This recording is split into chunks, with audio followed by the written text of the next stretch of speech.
Par le temps, l'homme court à sa perdition.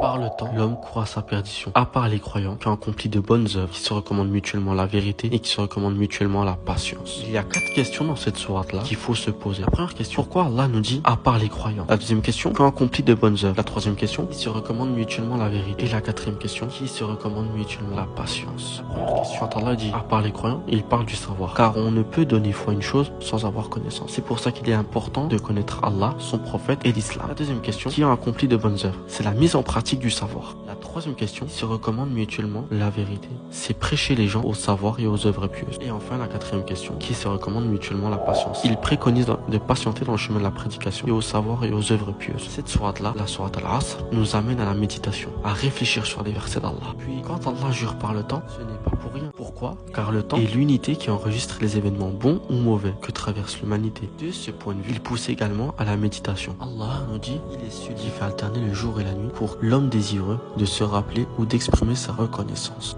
Quand Allah jure par le temps, il jure par le jour, la nuit. Pourquoi? Car ils peuvent rapporter un grand profit, sachant les exploiter à bon escient, en soi dans l'adoration d'Allah. Il n'y a pas d'autre espace-temps pour vaquer à ses occupations temporelles et spirituelles. Le jour et la nuit sont donc sujets à méditation. Et c'est pour cela qu'Allah jure par le temps. Quand Allah nous dit l'homme court à sa perdition, il parle de tous les hommes sans exception. Il n'épargne personne, roi, gouvernant, riche, pauvre, esclave, libre, homme, femme. Autrement dit, tous les fils d'Adam courent à leur perte et à leur ruine en gaspillant leur temps. Ce temps-là qui est si précieux pour nous, on désobéit à Allah, on se fait du mal à nous-mêmes.